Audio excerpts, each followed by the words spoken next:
Hey everybody, we're going to finish up our section 4.4 notes, and actually this will probably be a little bit of a review for you. As I said before, we've been kind of going over all of these ideas, all of these concepts together as we've been talking about the trigonometric ratios, and we've already talked about reference angles. So here's our official definition.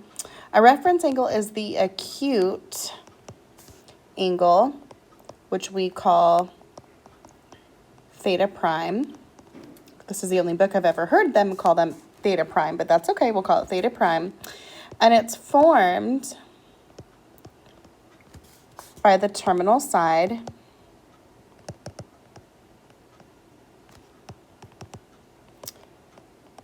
of angle theta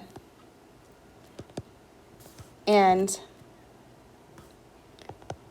the horizontal axis, or the x-axis. Okay, so if we let theta be an angle in standard positions, remember standard position is just that point, whatever x is comma y, whatever y is, on the terminal side of theta. So remember, here's our theta, here's our angle, and where radius equals x squared plus y squared, and take the square root of it, complete the following. So we know if I were to draw this in, we can call this angle our new theta prime, or our reference angle. So we say if this is x comma y right here, this is our distance of x, and this is our distance of y, and this is our distance r. So we know sine is the value of x over r. In the unit circle, the radius is 1, so we just call it x. In cosine, we say, I wrote x, but it's supposed to be y. In cosine, it's x over r. The tangent is y over x, as long as x does not equal 0. Cotangent is x over y, as long as y does not equal 0. Secant is r over x, as long as x doesn't equal 0. And cosecant is r over y, as long as y does not equal 0. And for these questions here, just remember, you already know how to answer this. I taught you the acrostic ASTC. All students take calculus, which tell me what's positive here. So I know everything, sine, cosine, and tangent are all positive here. Only sine is positive here, only tangent is positive here, and only cosine is positive in the fourth quadrant. So name the quadrants in where sine is positive. Well, we know right here that sine is positive in the first and the second quadrant. So we say first and second quadrants. Name the quadrants where sine is negative. Again, we know if this is positive sine, this is going to be negative sine. We say, and that's the third and the fourth quadrants. Name the quadrants and when the cosine function is positive. Cosine is positive, we see it here, and then of course in the first quadrant. So we say quadrants 1 and 4, where cosine is negative are in the other quadrants, so not 1 and 4, so that's 2 and 3. Name the quadrants where tangent is positive. So remember, everything's positive in the first quadrant, tangent is positive in the third quadrant. And then where is it negative? Well, it's negative not in 1 and 3, so that would be 2 and 4. So in this example, if sine theta equals 1/2 and tangent theta is less than 0, that's a fancy way of saying this is negative. Okay, find cosine. So the first thing you're going to do is you're going to take your information and find what quadrant it's in. So I know sine is positive, so that's all. So it could be in first or second quadrant, but if tangent is negative, I know tangent would be positive in the first quadrant, so we're not going to be using that. So I know theta has to be in the second quadrant. Now that we know what quadrant it's in, we go back here and we look at, okay, what's the value? I know sine is 1/2, so I can say that's opposite over hypotenuse. So the opposite side is 1 and the hypotenuse side is 2. Let's find the missing side. So I know hypotenuse is 2, So 2 squared equals 1 squared plus x squared. If I subtract the 1 squared, I get 3. So if 3 equals x squared, I know x is the root of 3.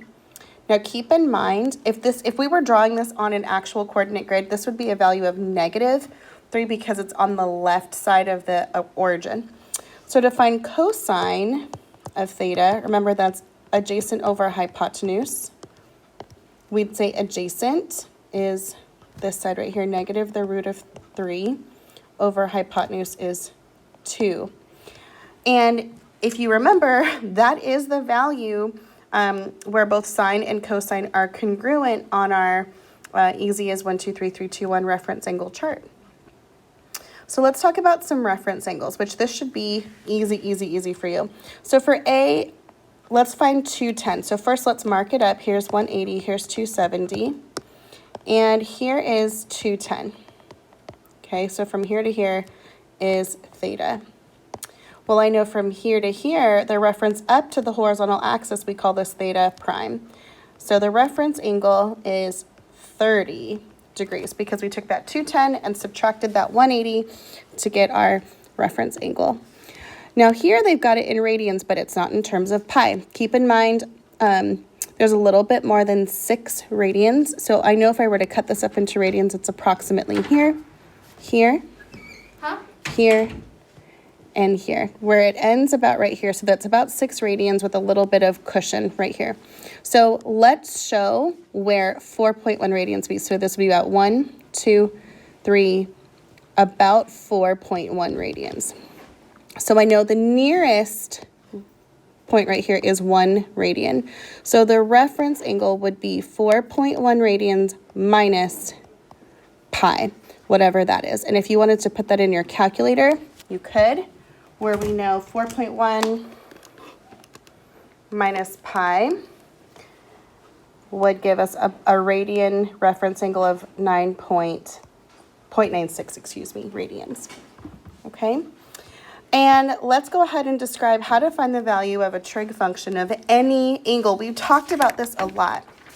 Remember, number 1, I always say sketch the angle. Step 2, find the reference angle. Step 3, use your 3 charts, right? But if it's in a quadrant, find out where it's positive. And then step 4, use your easy as 1, 2, 3, 3, 2, 1 chart to find the value. And let's go ahead and use that right now. To find sine of 11 pi over 6, remember again, we're going to sketch it. So here's our sketch. 11 pi, so remember this is pi, here's 2 pi. So I know 11 pi over 6 is about right here. And so let's go ahead now, step 2, find the reference angle. I know the reference angle right here between 11 pi over 6 and 2 pi is pi over 6 because 2 pi can be written as 12 pi over 6. So we know that this is really sine of pi over 6 in the 4th quadrant. So we're going to use that all students take calculus. We know that only cosine is positive here. So sine is going to be negative. So we make sure our value is negative. And then we use our easy as 1, 2, 3, 3, 2, 1, all over 2, root, root, root, root. And then fill in our chart here, and we find where to, so remember we're looking at sine of pi over 6 in quadrant 4. Here's our pi over 6 column right here, and here's sine, 1/2. All right, let's find the cosine of 240. So again, we're going to sketch this. Here's 180, here's 270, so I know 240 is about right here. Find your reference angle. We know that's 60 degrees. So cosine of 240 is the same as finding cosine of 60 degrees in the 3rd quadrant. Well, we know looking at positive, negative angles, only tangent is positive in the 3rd quadrant, so we know my answer is negative. And looking back here at our chart, at the 60-degree angle, that's this column right here, and we're looking for cosine, and this is our value, is 1/2. So hopefully that was a good review. This should all be starting to come together for you in your brain, and I'll see you back in class.